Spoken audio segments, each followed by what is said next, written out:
स्वामी की,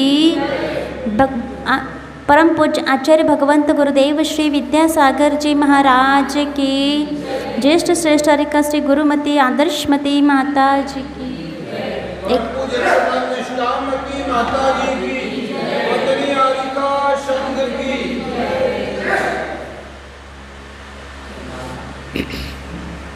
सम्यक दर्शन का प्रकरण, और उसमें कितने अंग हो गए, कितने हो गए ये गिनाओ, कौन कौन से?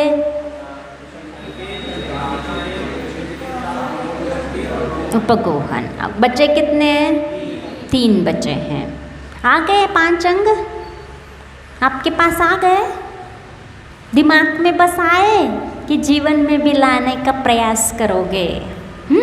अपन को दिमाग में बस नहीं लाना है, जीवन में लाना है। अब स्थितिकरण अंग, छठवा कौन सा है? स्थितिकरण अंग। इसका देखते हैं आचार्य समंतभद्र स्वामी क्या कहते हैं। दर्शनात् चरणाद्वापि,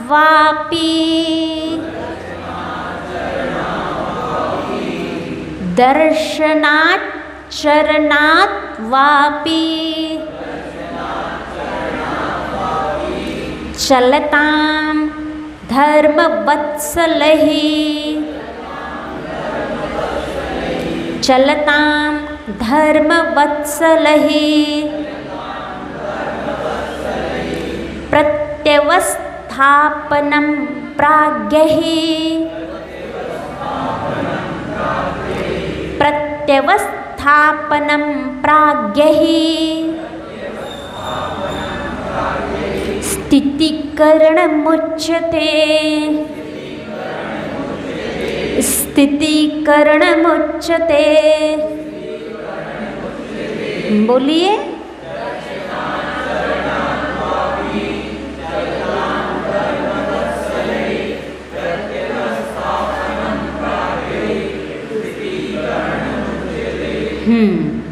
बोलेगा कोई नए मेहमान? बोलो। हाँ आप ही बोलो। हाँ।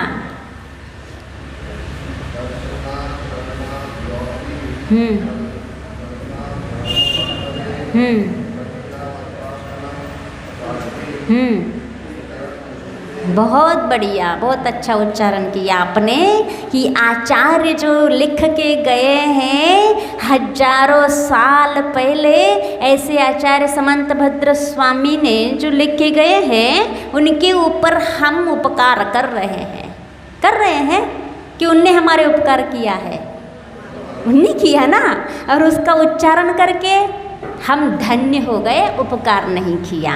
ठीक है, बैठ जाओ। और कोई बीच में आपके पीछे? हाँ आप।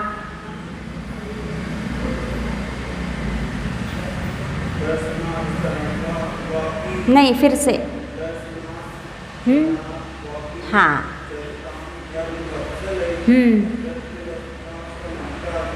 प्राज्ञही, आई की मात्रा है और 2 बिंदी भी है तो प्राज्ञही। हाँ ठीक है। और कोई नए व्यक्ति दिख रहे क्या? सबसे बनता है ना। अब इसका अर्थ देखते हैं, स्थितिकरण क्या कहलाता है। स्थितिकरण का शरीर के लिए कौन से अंग का उपमा दे दी थी, याद है? किसकी? पीठ की। जिस प्रकार शरीर में पीठ के बिना स्थिति नहीं होती, बैठा नहीं जाता है, ऐसे ही ये स्थितिकरण है तो सम्यक दर्शन अच्छे से बैठा रहेगा। ठीक, तो इसका अर्थ क्या है? स्थितिकरण किसे कहते हैं? दर्शनात् चरणात् वा, दर्शन से या चरण माने आचरण से, अपि माने भी, दर्शन से और आचरण से चलताम, जो चलायमान होते हैं, हिलते डुलते हैं, स्थिर नहीं रहते हैं, उनको क्या करना और टांग पकड़ के नीचे गिराना, ऐसा नहीं। धर्म वत्सल ही अच्छे धर्म वात्सल्य के साथ प्रेम से प्यार से उनको प्रति अवस्थापनम माने फिर से उसी मार्ग में स्थापित करना। ये क्या है? प्राज्ञ माने विद्वानों के द्वारा या गणधरों के द्वारा कहा गया स्थितिकरणम उच्चते, स्थितिकरण ऐसा कहा गया है। आ गया समझ में? क्या आया? सम्यक दर्शन और सम्यक चारित्र, दो चीजें हैं। देखो, ज्ञान से डिगना क्यों नहीं कहा यहाँ? बताओ। तीन चीजें रत्नत्रय हैं। अभी आप लोग पूजन में सुन रहे थे कि यह देव शास्त्र गुरु रत्नत्रय है, जो रत्नत्रय देव शास्त्र गुरु भी माना है, और सम्यक दर्शन, सम्यक ज्ञान और सम्यक चारित्र ये रत्नत्रय है। और यहाँ स्थितिकरण अंग में क्या बता रहे हैं? जो सम्यक दर्शन से और सम्यक चारित्र से जो टिकता है वो यहाँ से फिसलता हो रहता है, तो उसको फिर से उसमें फिसलने नहीं देना, उसको डिगने नहीं देना। अस्से वात्सल्य प्रेम से उसको वही स्थापित करने की कोशिश करना, उसको दृढ़ता दिलाना, धैर्य दिलाना, ये स्थितिकरण कहलाता है। और यहाँ प्रश्न उठेगा कि सम्यक दर्शन और सम्यक चारित्र में ही क्यों? ज्ञान में कोई डिग रहा हो तो ज्ञान में, हाँ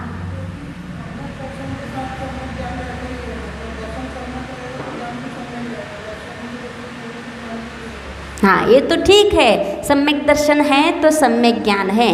तो सम्यक ज्ञान की इतनी मुख्यता मोक्ष मार्ग में नहीं है। कैसे? जिस प्रकार सम्यक दर्शन और सम्यक चारित्र को मुख्यता दी गई है, ऐसे सम्यक ज्ञान, समीचीन ज्ञान तो हो, लेकिन मात्र थोड़ा सा ही ज्ञान भी मोक्ष मार्ग में काम कर जाता है। जिस मुनि के पास अष्ट प्रवचन मात्रिका, 5 समिति, 3 गुप्ते, इतना भी ज्ञान उनके पास होता है, वो भी मोक्ष जा सकता है। उसके पास पूरा ज्ञान का भंडार हो, ये पढ़ते बने जरूरी नहीं है। आपको नमोकार मंत्र भी याद नहीं है, उसको याद नहीं रहता है मान लो, और मात्र इतना ध्यान है कि वह जीवन में अपनी चर्या में इस प्रकार से भेद विज्ञान के माध्यम से उस स्वरूप को उन्होंने समझ लिया, और अक्षर के ज्ञान नहीं है, तो वो मोक्ष जा सकता है कि नहीं जा सकता? जा सकता है। इसीलिए वहाँ ज्ञान को महत्वता यहाँ ज़्यादा नहीं है।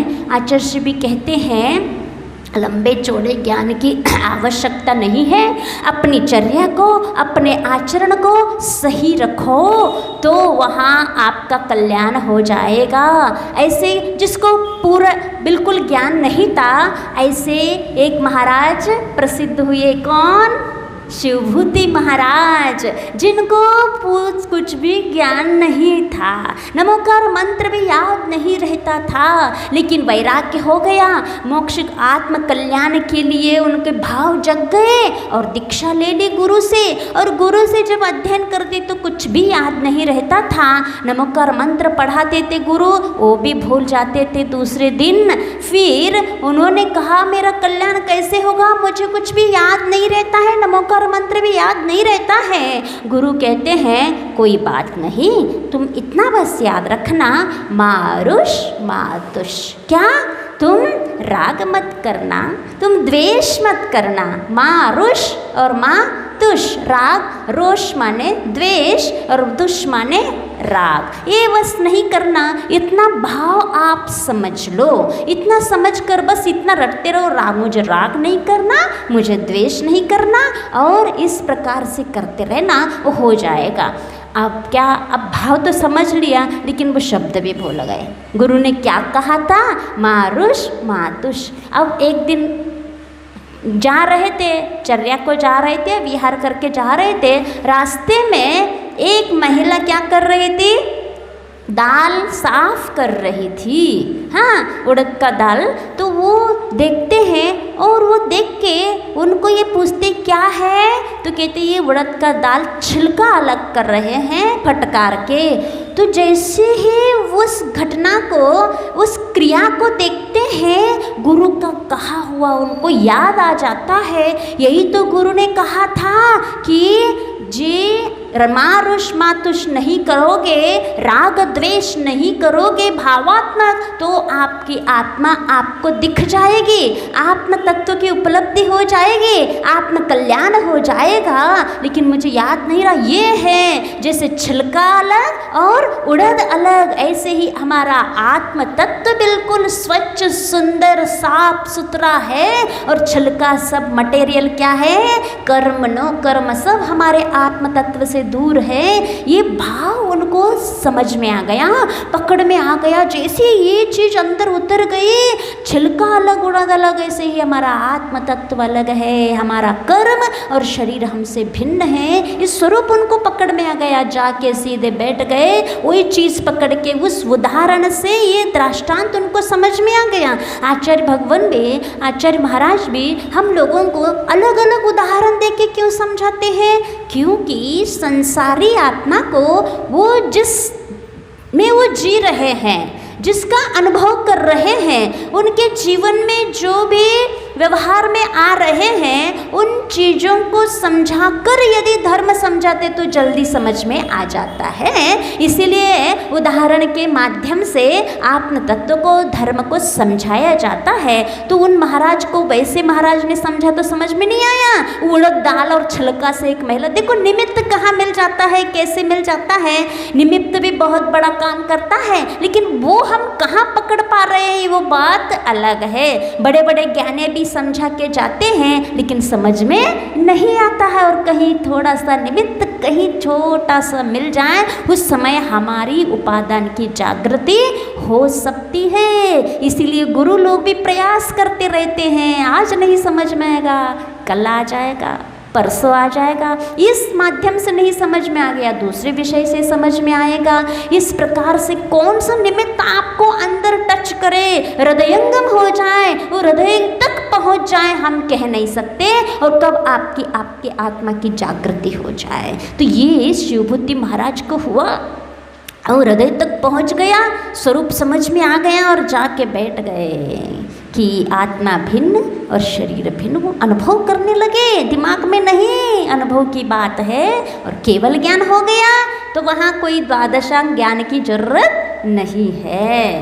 तो यहाँ तत्वर सूत्र में आता है कि श्रेणी कौन चढ़ सकता है, केवल ज्ञान कौन प्राप्त कर सकता है, कि अंग और पूर्वधारी महाराज ही, जिनको अंग और पूर्व का ज्ञान रहता है वो ही। लेकिन ये उत्सर्ग मार्ग है, माने ये परिभाषा उत्सर्ग मार्ग में ना अधिकांश ऐसा होता है। लेकिन एक अपवाद मार्ग भी होता है, जहाँ कुछ ऐसा भी होता है इसकी जरूरत नहीं है, और मात्र अष्ट प्रवचन मात्रिका के ज्ञान से भी श्रेणी चढ़ सकता है। ऐसा प्रवचन सार की टीका में भी आया है और कार्तिक अनुप्रेक्षा में भी आया है। मात्र अष्ट प्रवचन मात्रिका के ज्ञान से भी श्रेणी चढ़ करके मोक्ष प्राप्त कर सकता है। तो ये इसीलिए ज्ञान की इतनी मुख्यता नहीं है, चारित्र की मुख्यता है। ये चारित्र का ही प्रभाव जो आज आचार्य भगवान के जीवन में जो चारित्र है, जो साधन है, वो प्रभाव पूरे भारत देश में पड़ गया। क्योंकि उनकी चर्या, उनकी साधना, हर चीज़ हर लोग जानते हैं। और उनका ज्ञान का प्रभाव इतना नहीं, उनका साधना का प्रभाव, ज्ञान तो उनके पार अपार अखंड है, लेकिन उससे ज़्यादा चर्या को, साधना की इनकी इतनी महत्व है कि उनकी नाम लेते ही लोगों के सिर झुक जाते हैं। और कोई भी साधु आता है यदि कहते हैं ये किसके शिष्य हैं, आचार्य विद्यासागर जी के शिष्य, भले शिष्य कैसे हो, लेकिन कंपनी कौन सी है, ब्रांडेड कंपनी है, अब चलो वहाँ। ऐसा होता है कि नहीं होता, एक कंपनी का नाम चल रहा है, भले ही हम शिष्यों के अंदर कुछ हो ना हो। एक संस्मरण सुनाते हैं, राजस्थान की बात है। मुनिश्री विनीत सागर महाराज जी और मुनि श्री चंद्रप्रभ सागर महाराज जी राजस्थान में विहार कर रहे थे। तो राजस्थान में थे, वो विहार करके गए, सुबह का विहार 10, साढ़े 10, 11 बजे जितने पहुँच गए, वहाँ कोई भी श्रावक नहीं आया, ना शुद्धि के लिए पानी भरने आया। अब सामायिक का समय हो गया, 12 बज गए और मुनिराज क्या करते हैं, अब 12 बज गए, अब तो हमारा सामायिक का समय हो गया और बैठ गए। फिर सामायिक हो गई और सामायिक होने के बाद एक व्यक्ति आया, पूछा, महाराज आप किसके शिष्य हो? उन्होंने कहा हम आचार्य विद्यासागर महाराज। अरे तो वो गया और जो भी था वो आया और शुद्धि के लिए पानी दिया और कहा महाराज आप शुद्धि करिए। तब महाराज उठे 2 बजे, फिर शुद्धि किए, फिर आहार हुआ। तब महाराज जी चंद्रप्रभ सागर महाराज जी ने सुनाया था कि उनको किसी ने, महाराज जी का तो पता है, पूज्य चंद्रप्रभ सागर महाराज जी एक आहार एक उपवास करते हैं और उनके इतने सारे उपवास हो चुके हैं, सिंह निष्कृति व्रत और बहुत सारे हजारों उपवास हो गए उनके, और उनकी तारीफ चल रही थी उनकी, आप इतनी तपस्या करते हो, आपकी बहुत प्रभाव है। तब महाराज जी ने ये संस्मरण सुनाया था कि अपना प्रभाव नहीं है, यदि हमारा इतनी प्रभाव होता, हम इतने तपस्वी ऐसे होते तो उस दिन ऐसा क्यों घटना घटती, हम अपने कमाए हुए खाते। फिर ये कंपनी का प्रभाव है। पूछते हैं लोग तुम किसके शिष्य हो, तब कहो तो हमें उस दिन भोजन जो मिला, आहार जो मिला, किसके नाम से मिला? हाँ, गुरु के नाम से, ये आचार्य विद्यासागर महाराज जी के नाम दुनिया के हर दिल में कैसे डट के बैठ गया है।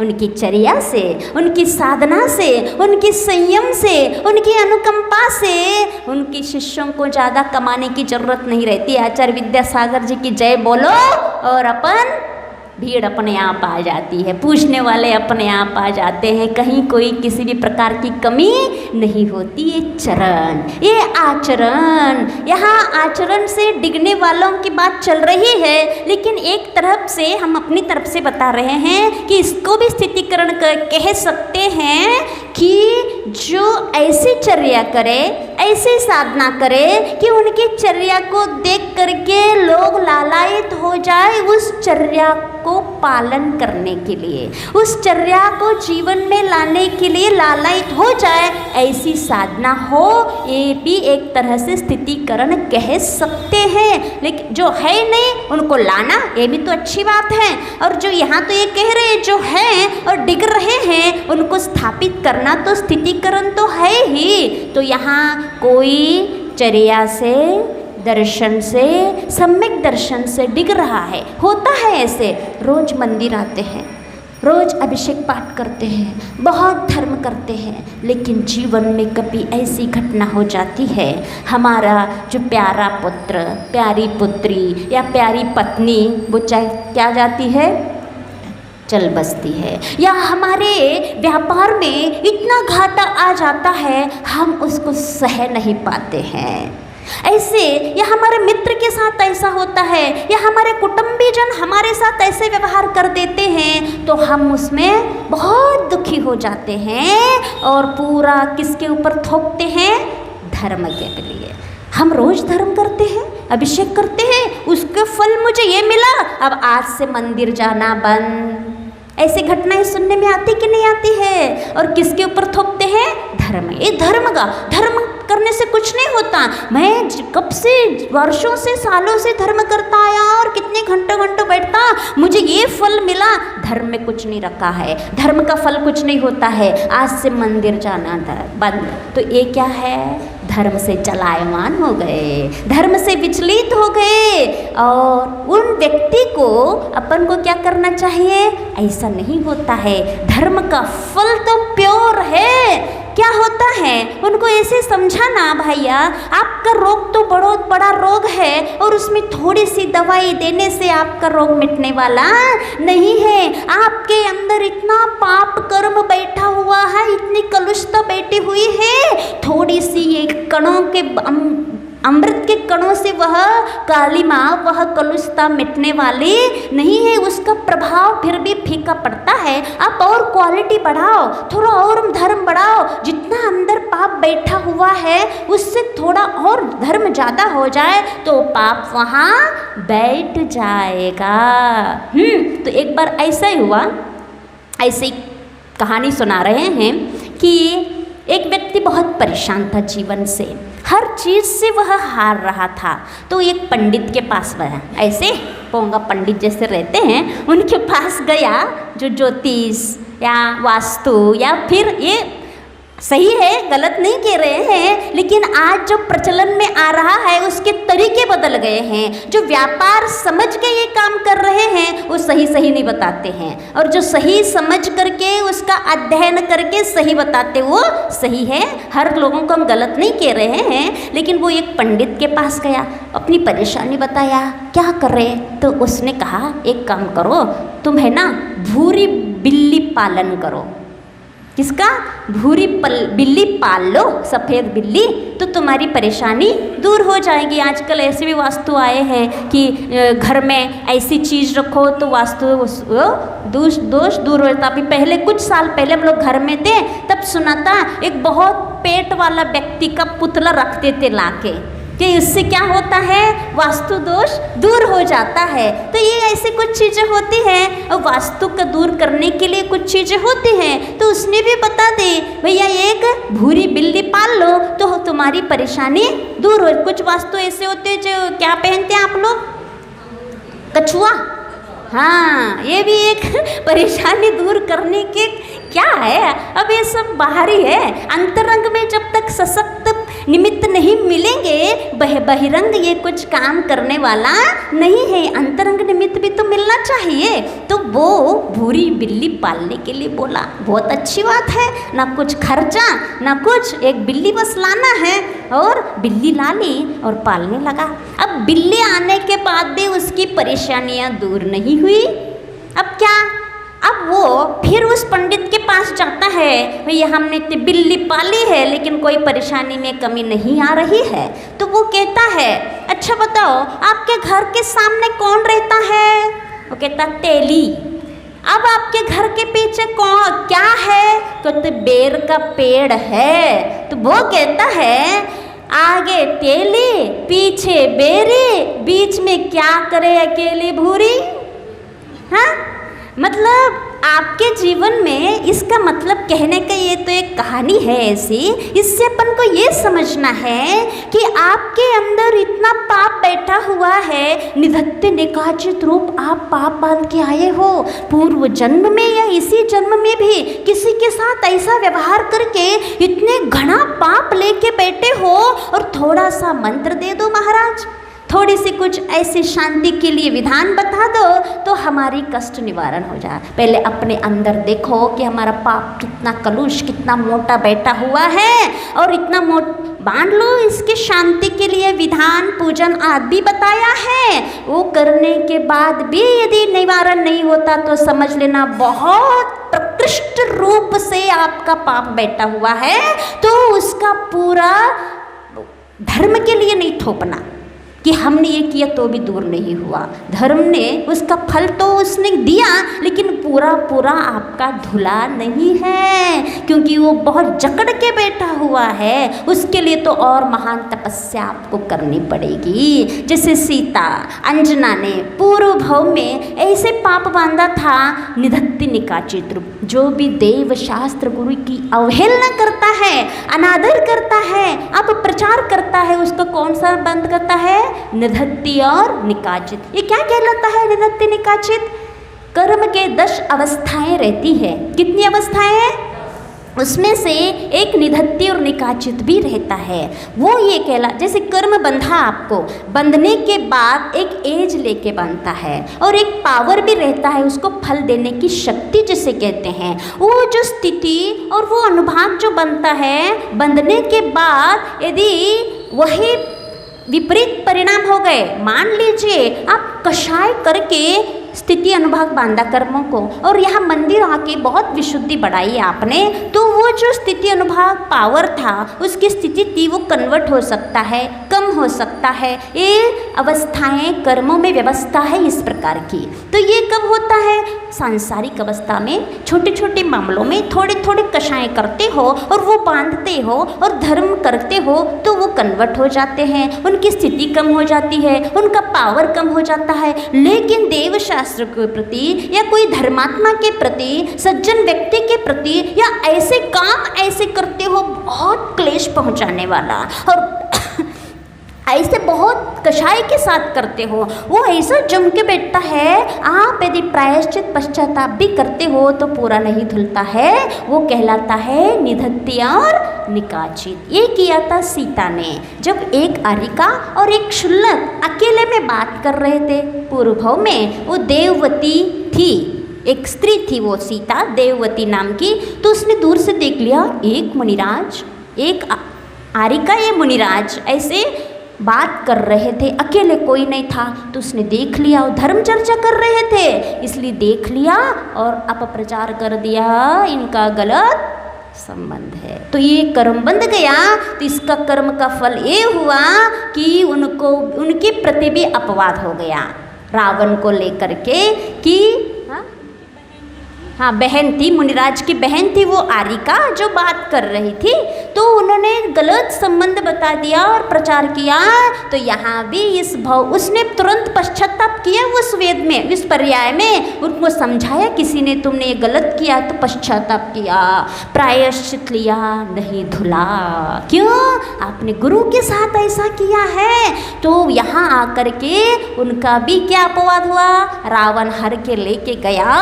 क्या सीता सील के साथ वापिस आई होगी? ये हो ही नहीं सकता है, ये अपवाद हो गया। ये शंका पैदा हो गई, लोगों के मन में भ्रम हो गया कि ये सीलवती बच के आ नहीं सकती, चक्रवर्ती के हाथ, अर्धचक्री के हाथ में गई, इतने दिन रही कि ऐसे वापिस आ सकती, शील भंग तो हुआ होगा, क्या जाने क्या हुआ होगा। ये अपवाद हुआ और ये उनसे वो अपवाद कितने वहाँ वन में रहना, वन में भेजा रामचंद्र जी ने और कष्ट सहा उन्होंने और लोगों में इतनी अपवाद उनका सहना पड़ा। ये कहलाता है निधत्ति निकाचित। एक कर्म फल दिए बिना नहीं जाता है। तो जब हम कहना ये था, जब हम धर्म करते हैं और धर्म करने के बाद भी हमारा कष्ट यदि मिटते नहीं है, इस प्रकार का कर्म बंधा हुआ है, वो धर्म की गलती नहीं है, धर्म ने आपको नहीं दिया है। ये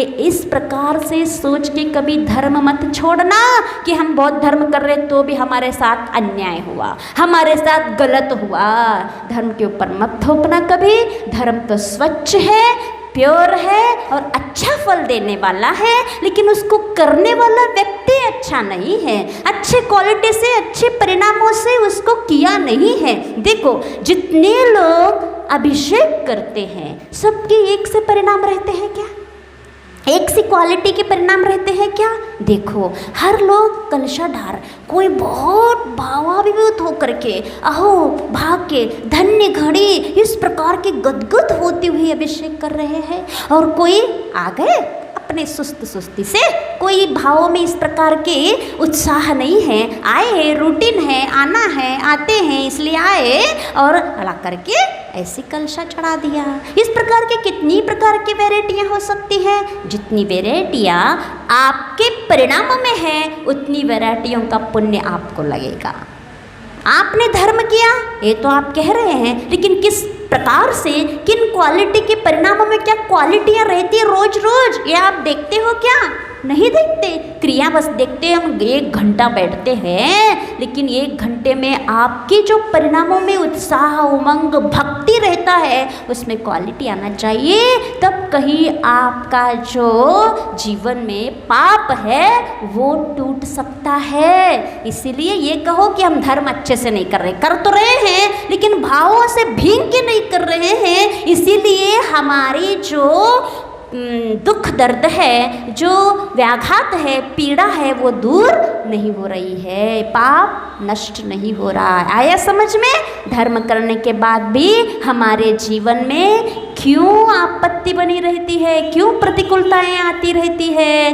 पूर्व का किया हुआ और इस धव में भी हम अच्छे से क्वालिटी से करो तो अपने आप चला जाएगा। तो इस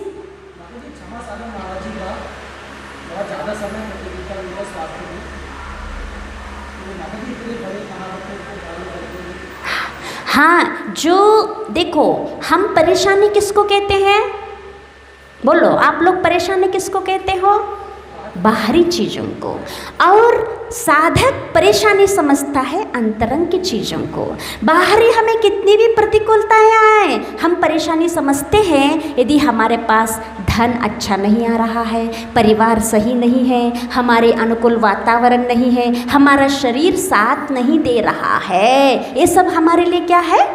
परेशानी है। इसको परेशानी समझा है। लेकिन साधक इन चीज़ों को बाह्य समझता है, ये मेरा नहीं है, ये जो मेरा नहीं है वो मेरे साथ दे ना दे, इससे मुझे परेशानी नहीं है। मुझे परेशानी तब आती है जब हमारे व्रतों में दोष लगते हैं, जब हमारे परिणाम गिरते हैं, जब हमारे धर्म से हटाव भाव हो जाता है, धर्म करने के लिए हमारा उत्साह नहीं होता है, ये हमारी परेशानी है। क्यों हो रहे हैं ऐसे परिणाम? जैसे कल थे परिणाम प्रतिक्रमण करने में, जैसे सामायिक करने में, आज इतना उत्साह क्यों नहीं है? ये परेशानी समझता है साधक। ऐसे ये परेशानी नहीं, असाता वेदनी कर्म का उदय है, और उसको भी वो साधक समता से और निरतिचार पूर्वक व्रतों को पालन करने की कोशिश करता है और अपने व्रतों को छोड़ता नहीं है। ये उसकी परेशानी नहीं है। ये परेशानी हमारे लिए बाहरी चीज़ों को परेशानी नहीं समझना, और ये भी साधक तो है, लेकिन हमारा व्रत तो पालन करने में ये साधना है, साधक है। इसलिए कहते हैं ये जब तक साथ दे रहा है तब तक इसका सुनो, और जिस दिन साथ नहीं दिया फिर इसको इग्नोर कर दो। अब तुम कोई काम के नहीं हो, चलो अब तुम्हें कुछ नहीं दिया जाएगा। ऐसा ही होता है ना। ये नौकर है, आप लोग उसको नौकर नहीं समझते हो, बहुत प्रिय प्यारा, मित्र से भी ज़्यादा अपना प्राण प्यारा समझते हो। किसको? शरीर को। लेकिन साधु क्या समझते हैं?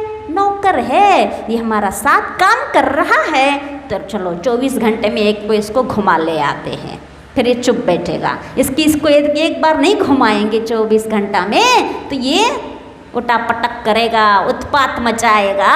इसलिए एक बार घुमा ले आओ, जो थोड़ा बहुत चाह रहा है दे दो नौकर को, हाँ, वेतन, फिर अपना काम अच्छे से हो जाएगा।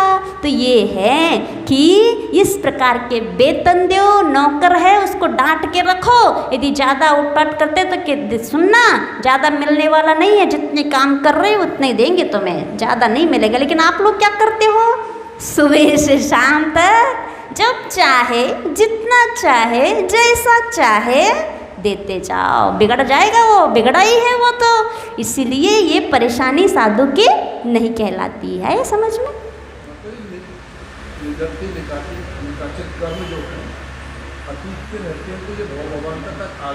उसकी स्थिति रहती है। हाँ, सबसे ज़्यादा उत्कृष्ट स्थिति है कर्म की 70 कोड़ा कोड़ी सागर। इससे ज़्यादा किसी की भी नहीं रहेगी। इसके बाद वो कर्म फल दे करके चला जाएगा। उसकी भी एज रहती है। जो आया है मेहमान, मेहमान तो मेहमान है, घर बसाया है, और मेहमान को किसने बुलाया? आप मेहमान को, जब मेहमान आते हैं मुस्कुराते हो, अच्छी बात करते हो, तो मेहमान की भाव होंगे कुछ दिन, भैया थोड़ी देर रुक जाओ, यहाँ बहुत अच्छे भाव दिख रहे हैं, प्रेम के भाव दिख रहे हैं। और यदि आप कोई मेहमान आया, बोलो नहीं, इग्नोर कर दो, भाई बैठ जाओ, हम अभी आ रहे हैं, हमारा थोड़ा काम है, वो मेहमान बैठेगा? क्या करेगा? हाँ ठीक ठीक, आप हो आओ, हम भी बाद में आते हैं। ऐसा होता है कि नहीं होता? नहीं नहीं, आप आ गए, बहुत अहो भाग्य है, सौभाग्य, बहुत दिन बाद आए, बैठो बैठो, चलो चाय बनाओ, और ऑर्डर दे देते हैं, नाश्ता ले आते हैं, बैठते हो और साथ में बैठ के नाश्ता चाय करते हो, बहुत अच्छी मीठी, और रुक जाइए, तो फिर मेहमान की थोड़ी देर मन तो लगेगा, नहीं लगेगा? ऐसा ही है ये कर्म। आप जितने कषायों से करते हो उतनी देर तक रुकेगा, और उसको यदि कम मंद कषाय रखते हो, अलर्ट रहते हो कि ये कषाय करने से ये स्थिति बनती है, हमें कषाय नहीं करना है, तो मेहमान ज़्यादा नहीं बैठेगा, आएगा और चला जाएगा। तो इस प्रकार के धर्म करते हुए कोई विचलित होता है तो उसको अपन इस प्रकार के समझा करके उस धर्म में स्थिरता ला सकते हैं। ये क्या कहलाता है? स्थितीकरण। ये सम्यक दृष्टि के अंदर गुण होता है और सम्यक दर्शन का भी होता है। मान लो वीतरागता की पूजा करता है और कहीं नहीं करता है और बाद में ऐसी कुछ कंडीशन आ जाती है, कष्ट आ जाते हैं और कोई कह देता है भैया थोड़ा सा वहाँ टोना टोटका ले आओ, धागा ले आओ, थोड़ी सी वहाँ अगरबत्ती चढ़ा लो, वीतरागता को छोड़ करके वहाँ एक नारियल चढ़ा दो, आपका सब ठीक हो जाएगा। तब अपन को क्या करना चाहिए? कोई दूसरे ने सलाह दिया आपको, देखो वीतरागी भगवान को छोड़ करके कोई कुछ दे नहीं सकता, ये आप निश्चित समझ लो, उसको समझा दो इनमें सब कुछ ये फितूरी है, ये मन का भ्रम है, कोई कुछ नहीं देता है, हमारा पुण्य हमें देगा, हम पुण्य करके आए तो हमें देगा। और पुण्य का उदय, पुण्य का बंद जो हुआ है और पुण्य का रुकना जो होता है वो सब वीतरागी भगवान का प्रभाव है, उनका आशीर्वाद है। आप उनके ऊपर श्रद्धा विश्वास मत छोड़ो, अन्यत्र मत जाओ। इस प्रकार के समझाना ये स्थितीकरण है। ऐसे आप लोगों के जीवन में कई आते होंगे प्रसंग, आते कि नहीं आते हैं? कोई धर्म ही छोड़ देता है या वीतरागी पे आता तो है लेकिन अन्यत्र भी कहीं चला जाता है अपने व्याधि आदि आदि दूर करने के लिए। लेकिन उनको समझाओ ये मन पुनः मूल में देने वाला तो अपना पाप पुण्य है, दूसरा कोई दे ले नहीं सकता है। और ये पुण्य आएगा तो हमारे वीतराग भगवान की भक्ति से आएगा। आप करके तो देखो, पुराणों में आपने पढ़ा होगा कि जो श्रीपाल राजा को कुष्ठ रोग हुआ था उसके दूर के लिए मैना सुंदरी ने क्या किया था? सिद्धों की आराधना की थी उसने, और कहीं नहीं गई वो। और वो सिद्धों की आराधना इतने भक्ति समर्पित से किया कि कोढ़ नष्ट हो गया। तो ये विश्वास, ये श्रद्धा आज नहीं रही। श्रद्धा कहाँ रही आज? एक आध नारियल चढ़ाने में, एक अगरबत्ती लगाने में, हाँ, और ये श्रद्धा रही। और यहाँ इतनी श्रद्धा नहीं बची, तो ये श्रद्धा ही नहीं बची तो ये हर बार आप सिद्ध चक्र विधान करो तो भी आपका ये फल देने वाला नहीं है। एक जगह डट के रहो ना आप, देखो फिर डट के क्यों कैसे नहीं काम करता है उसने सिद्ध। और भी अकेले मैना सुंदरी की नहीं, कितने भी जो द्रौपदी ने पूर्व जन्म में क्या किया था? क्या किया था? मुनियों को विष दिया था। कृष्ण जी ने भी, कृष्ण का पूर्व जन्म देखना, उसने भी मुनियों के लिए कड़वी तुम्बी विष खिलाया था कृष्ण के जीवन में। लेकिन अगले जन्म में वो जब मुनिराज के चरण में जाते हैं, नरक में कून योनि में घूम के आते पुरुष, चाहे द्रौपदी हो चाहे कृष्ण हो, ये नरक में गए, फिर कुत्ता गधा आदि बन करके आए, फिर वो एक दुर्गंध शरीर धारण की द्रौपदी ने। एक नीच कुल में जब पूरे शरीर से बदबू आती थी, तब मुनिराज के भाग्य से, पुण्य के उदय से एक मुनिराज का दर्शन हुआ और उसके बदबू से सब भागते थे, कोई पास आना नहीं चाहता था, उसको कोई खाने भी नहीं देता था, इतनी दयनीय स्थिति थी। तब एक मुनिराज ने बताया, बेटी तुमने पूर्व जन्म में ये पाप किया था, उसका फल तुम कई भगों में भोग रही हो, अभी तक समाप्त नहीं हो रहा है। फिर क्या करना? आप ये वाला व्रत करना। कौन सा व्रत बताया? मुझे व्रत का नाम याद नहीं है। उन्होंने व्रत विधान बताया, वो व्रत विधान करने से उनका पाप धुल गया, नष्ट। ये पुराणों में कोई से भी पढ़ लो आप, आचार्य महाराज पुराणों में यही बताते हैं, वीतरागी की पूजा करो, वीतराग की आराधना करो, विधान करो, आपका पाप नष्ट हो जाएगा। लेकिन आजकल क्या हो गया है पता नहीं है। सम्यक दृष्टियों को, अब सम्यक दृष्टि कैसे कहे, श्रावक कैसे कहे, जो वीतरागता को छोड़ करके अन्यत्र जा करके वहाँ विश्वास जमा लेते हैं और वही हमारा कल्याण, हमारा विघ्न का दूर मानते हैं। ये आपका पुण्य का उदय रहता है और पुण्य रहता है तो वो कहीं कुछ वहाँ काम हो सकता है। और मूल स्रोत पुण्य आने का कारण तो हमारा वीतरागी भगवान है। यहाँ से स्रोत लेके गए हो और वहाँ का नाम कर रहे हो कि इनसे ठीक हो गया है, ये कहाँ तक उचित है बताइए? आप मूल पुण्य कहाँ से कमा के ले गए? वीतरागी के पास से, और वहाँ जाके ऐसा कुछ निमित्त मिल गया और वो पुण्योदय में आ गया। और नाम किसका बता रहे हो? ओ मैंने वहाँ ये किया, तुम भी कर लो, ठीक हो जाएगा।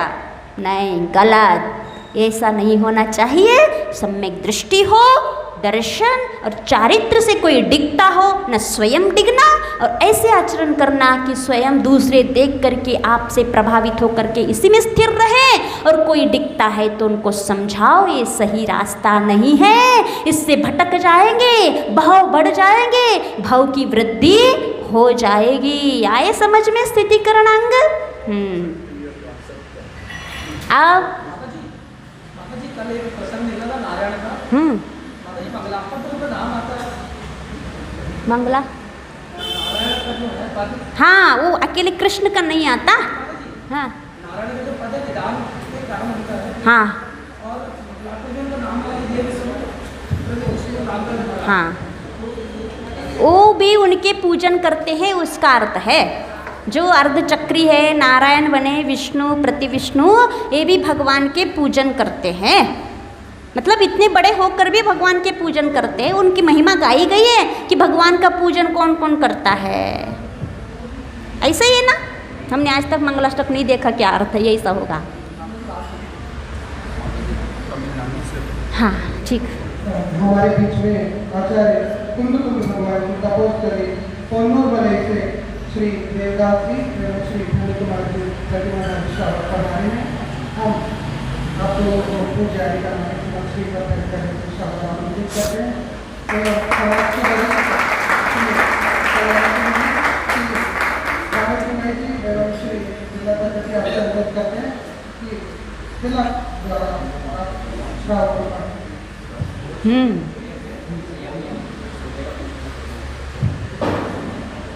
आप दोनों प्रतिमाधारी श्रावक तमिलनाडु से पूजारी का पधारे हैं। श्री वीरेंद्र कुमार जी तिलक द्वारा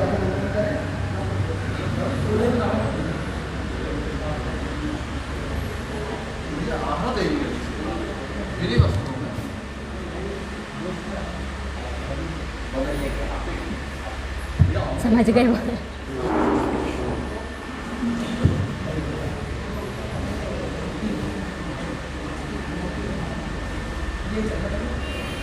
मैं इसी के साथ श्री धनी कुमार जी से अनुरोध करता हूँ कि वे अपनी मूल भाषा तमिल में एक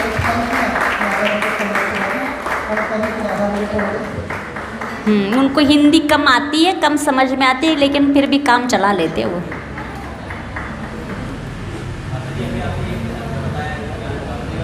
हाँ ये ऐसे पकड़ना चाहिए। ज्ञान कम भी हो और श्रद्धा भरपूर है, इसलिए वहाँ से यहाँ तक आए हैं।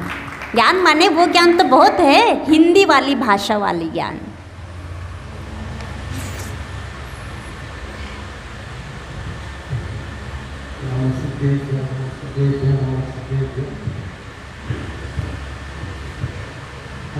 आदिनाथ भगवान की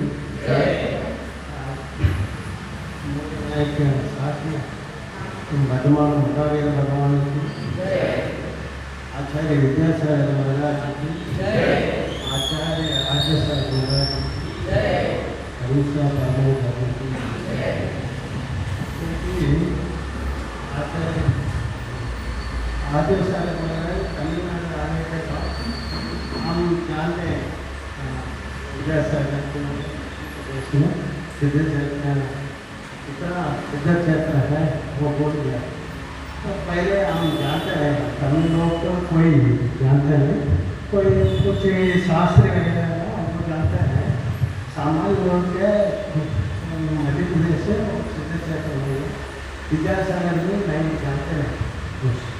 95 से 2002 तक आज ऐसा है बड़ा 7 साल राज्य में। उस समय में शुद्ध आगम से माध्यम से अच्छा धर्म बताया, इसलिए उनका आशीर्वाद में एक आश्रम खुलते हैं कुमारी से नीचे एक विशालाचार्य नाम से खुलते हैं। वहाँ गौशाला है, प्राइवेट पाठशाला 28 गाँव में टूटे उस समय में उन बच्चों के लिए संस्कार देने के लिए महाराम से 28 गाँव में टूटे हैं। अभी बड़ा था बड़ा है तो ये पाठशाला में पढ़ते हैं ना, वो आश्रम में माता जी भी पाठशाला में पढ़ते हैं, पोषण भी है। तो दूसरा एक पाठशाला में पढ़ते हैं ना, अभी दुर्गापुरी माता जी है, माता जी है वो हाँ बहुत सारे महाराज बोलते हैं अद्भुत धर्म होने से थोड़ा रोग होते हैं धर्म से धर्म फल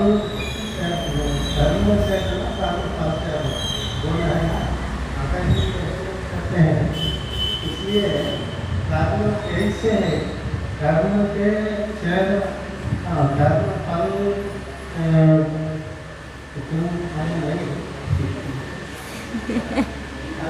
कैसे है ये देखने के प्रैक्टिस करना बहुत चाहिए। इसलिए कैसे बहुत बोलते हैं ना 17 साल बनते हैं, हम सामयिक दृष्टि बनते हैं ना, वो अंदर थोड़ा कोई है धर्म है 17 सागर से बनते हैं ना बड़ा कोई, वो अंदर बड़ा कोई से है। इसलिए सामयिक दृष्टि होना चाहिए, सामर्थ्य तो होना चाहिए जीवन के। आप रोज क्या करते हैं, क्या क्या काम करते हैं?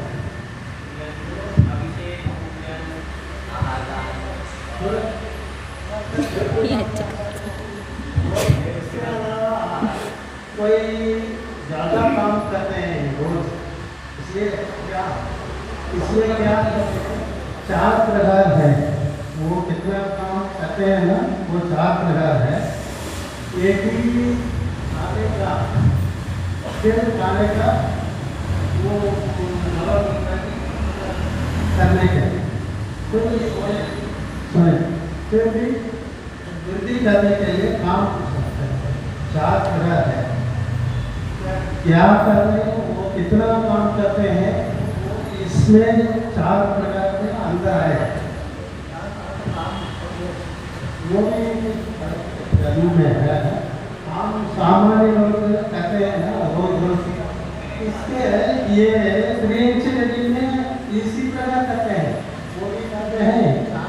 उनका ये कहना है कि आपका 24 घंटा में आप धर्म कितना करते हो और कर्म कितना करते हो। तो इतना सा धर्म करोगे 1 घंटा और 23 घंटा पाप कर रहे हो, तो कहाँ से आपकी विपत्ति मिटेगी, ये बता रहे हो। आए समझ में?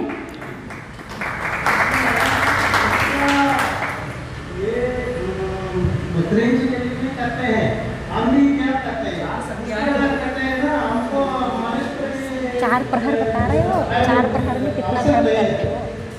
ये 4 प्रकार करते हैं ना, 4 प्रहर हम भी वो अच्छा करते हैं। इसलिए मनुष्य को क्यों उत्पन्न होते हैं, हमको मिलते हैं ना, इसके अलावा 4 प्रकार के अलावा कोई मनुष्य मिलते हैं हमको। क्या मोक्ष जाने के लिए प्रयास करने के लिए हम क्या करते हैं, पूजा करते हैं, वैराग्य करते हैं, वो अच्छा है। तो थोड़ा उसमें उत्कृष्ट के हमारा काम के लिए पीछे वो देव आगे होते हैं, उनसे कम बहुत दूर में मनुष्य मिलते हैं। इसलिए हम थोड़ा 4 प्रकार को संसार में कोई कहते हैं। ज़्यादा समय मोक्ष जाने के लिए क्या करना है, उससे ज़्यादा समय देना चाहिए। आप जीवन ऊपर जाने के लिए प्रयास करो।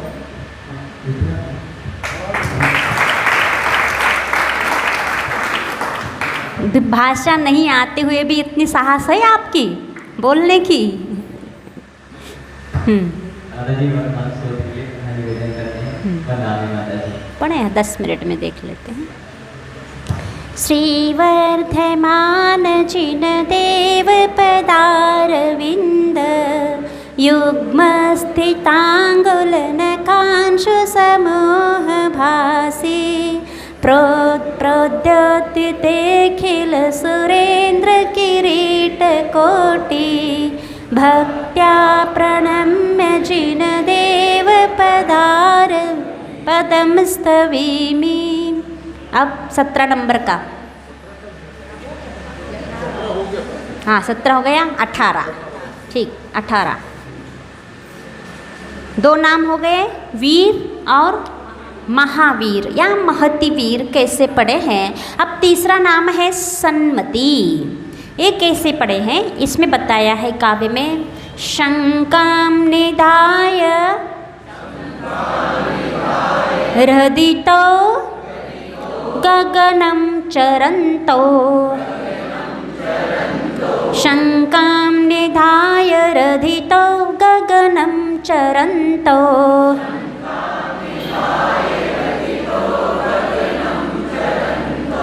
रिद्धीश्वरो विजय संजय नामधेयो रिद्धीश्वरो विजय संजय नामधेयो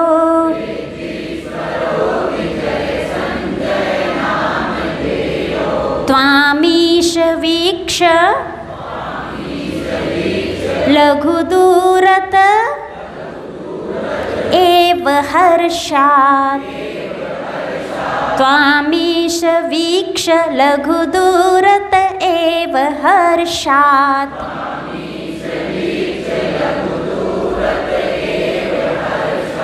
प्रोच्चार्य सन्मति सुनामगतो विशंको प्रोच्चार्य सन्मति सुनामगतो विशंको।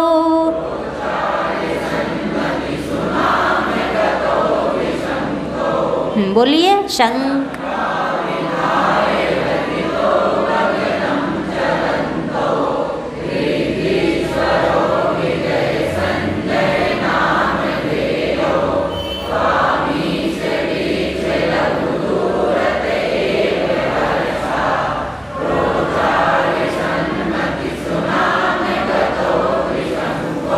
शास्त्र विषय संदेह धार कर चले जा रहे 2 मुनिराज। संजय विजय नाम है जिनके गगन रिद्धि बना जहाज। देख दूर से हर्षित होकर लख कर ही निशंक हुए। धन्य धन्य है इनकी मति भी सन्मति कह कर दंग हुए। ये है शंकाम निधाय रधि, रधि में शंका को रख करके गगनम चरंतो गगन में विचर रहे थे। कौन थे वे? रिद्धीश्वरो रिद्धिधारी 2 मुनिराज। रिद्धीश्वरो यहाँ द्वितीय व्यक्ति है तो इसलिए 2 ले लेना। रिद्धीश्वरो का नाम था उनका विजय संजय नामधेयो। विजय और संजय नाम के 2 रिद्धिधारी मुनिराज शंकाम निधाय रधि माने हृदय में शंका को धारण करके गगनम चरंतो गगन में विहार कर रहे थे। तब क्या हुआ? त्वामीश हे ईश, त्वाम माने आपको, ईश हे ईश आपको देख करके, वीक्ष माने देख करके, त्वामीश वीक्ष लघु दूरत एव हर्षात दूर से ही देख करके हर्षित हो गए। क्यों हर्षित हो गए?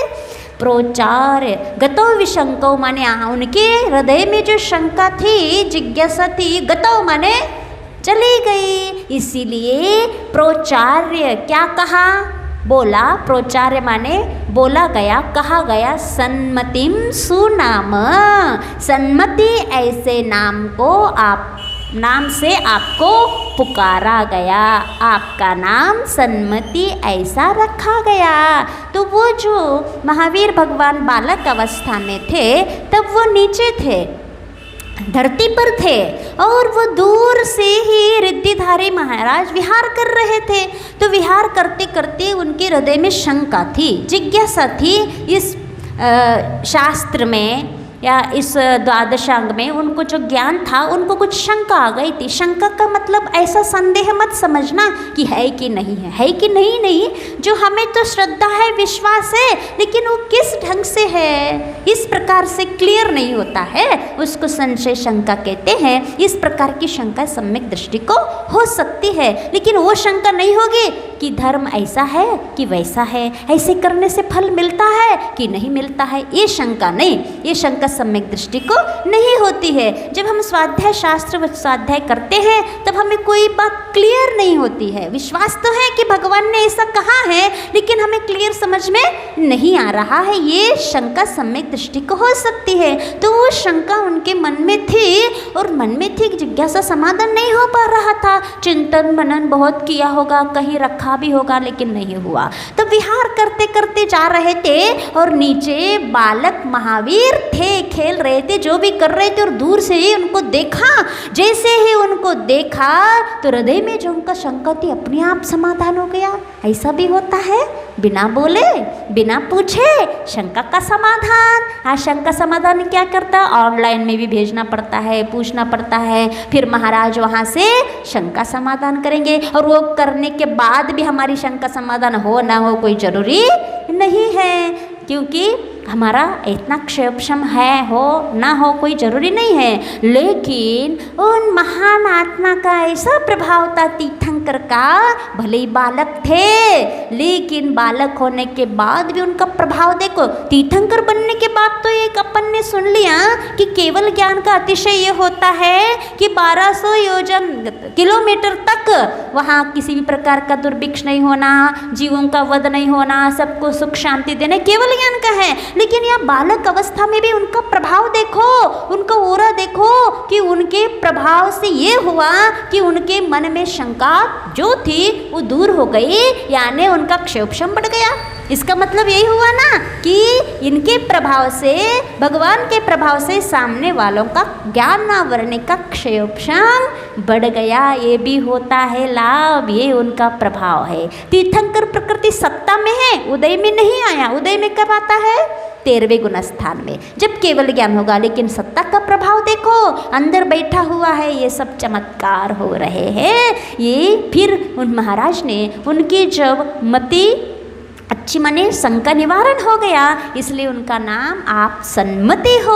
महावीर वीर तो हो ही, अब आप सन्मति भी नाम से आपको पुकारा जाएगा, क्योंकि भगवान वैसे ही मति अच्छी होती, सन्मति तो है ही, बस नाम और रख दिया। उनके कान तो थे ही, ज्ञान तो सन्मति था ही। मति ज्ञान, श्रुत ज्ञान, अवधि ज्ञान, 3 ज्ञान के धारी जन्म से ही भगवान रहते हैं। और उनको बोले ना बोले ये ज्ञान तो उनके पास भरपूर है, लेकिन अपन स्तुति के माध्यम से अपने भक्ति बढ़ाने के लिए अपन को कुछ लाभ हो जाए, इसलिए भगवान की स्तुति हम करते हैं। भगवान की स्तुति से भगवान को कुछ नहीं मिल रहा है कि आप नहीं बोलोगे तो वो कुछ नहीं बनेंगे, ऐसा है क्या? आप नहीं स्तुति करेंगे तो वो कुछ उनको प्राप्ति नहीं होगा जीवन में, नहीं। ये स्तुति तो हम अपने लिए आपके निमित्त से हम कर रहे हैं, आपके निमित्त से हमारा शंका का समाधान हो गया, इसलिए आपका नाम क्या है?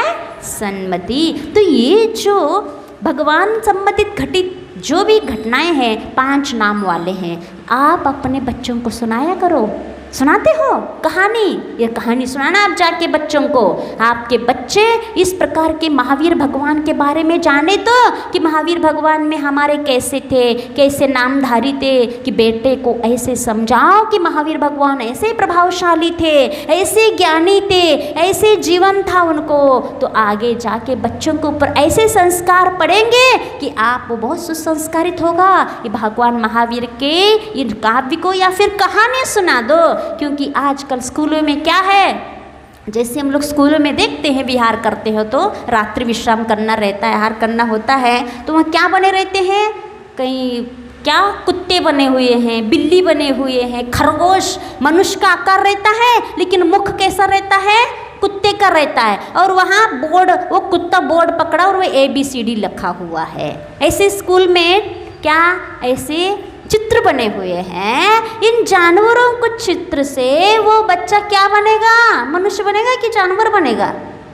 प्रभाव सबका रहता है, चित्रों का भी प्रभाव रहता है। और वो गेम भी देखेगा तो कैसा देखेगा, जानवरों का ऐसे गेम देखेगा तो उसका प्रभाव बच्चों के ऊपर करता। संस्कार कहाँ से आएंगे? यदि अच्छे चित्र बनाते, महापुरुषों के चित्र बनाते, जो महापुरुषों के अपने जीवन चर्या को ऐसे बनाया है, मार्ग बताया है, ऐसे फोटो यदि लगाते तो उसका प्रभाव अलग रहता है। लेकिन आजकल कोई उसका प्रभाव क्या पड़ने वाला, इसकी दृष्टि उन शिक्षकों पे या कुछ नहीं रहता है कि हम ऐसे चित्र बना रहे हैं कि बच्चा देख के क्या सीखेगा, वो भौंकना सीखेगा, बिल्ली जैसे बोलना सीखेगा और वैसे जीवन सीखेगा। इसलिए चित्र भी आजकल जो बन रहे हैं ना, तो वो प्रभाव अच्छा नहीं। इसलिए आप अपने बच्चों को इतना संस्कार जरूर, भले आप क्या आप वहाँ स्कूल में भेजना ही, हर स्कूल ऐसे ही, आप कहाँ भेजोगे बच्चों के? कहीं आपकी गति नहीं है। गति तो वही है, कम से कम मंदिर में इतनी, घर में इतनी शिक्षा दो महापुरुषों की कहानी को सुना करके। ठीक है।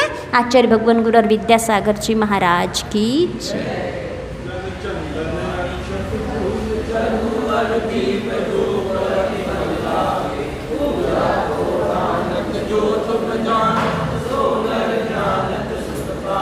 तीर्थंकर के धुन गण धरने सुनि अंग रचे जुन ज्ञान भई, सो जिनवर वाने जीव सुख दाने भुवन माने पूज्य भई। ओम ह्रीं जिन्मुखोद्भव सरस्वती देव्यै अनर्घ्य पद प्राप्तये अर्घ्यं निर्वपामीति सिरजेन कल्याणी जगजन मदतम मोहहरि।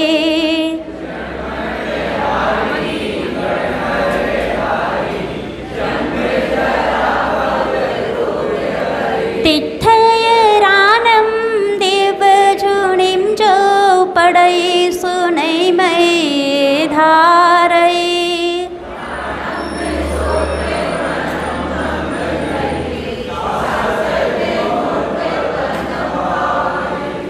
कल रविवार है ना, तो हर रविवार कुछ न कुछ हो रहा है। कल भी कुछ चाहते हो ना, कुछ सीखना, तो कल इन लोगों ने वहाँ आप बोर्ड में तो पढ़ा ही होगा, आप बता दो।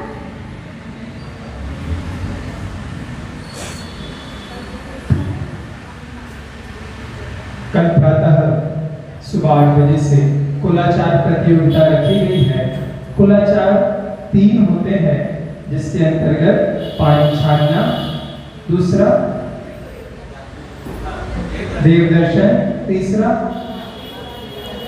रात्रि भोजन त्याग। इसके अंतर्गत आप मंदिर में जो भी गतिविधियां करते हैं अथवा जल प्रमाण छानने की जो भी क्रियाएं होती हैं, आपको इस प्रतियोगिता में पार्टिसिपेट करना है, प्रतिभागी बनना है। और जल छानना सीखना हो तो आज मूक माटी में आने वाला है, तो कल के लिए आपको हिंट भी मिल जाएगी कि जल कैसे छाना जाता है।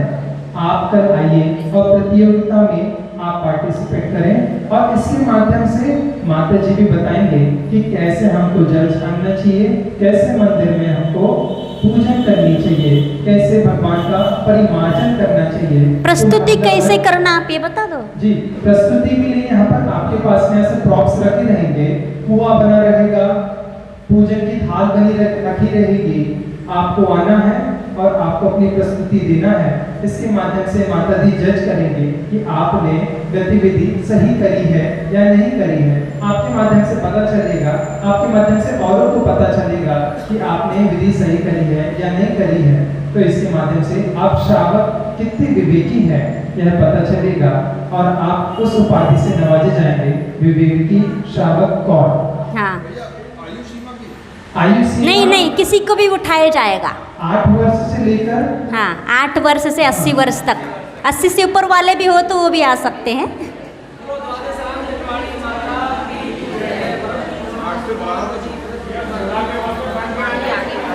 हाँ, उनके पापा दिख गए थे। कैसा है?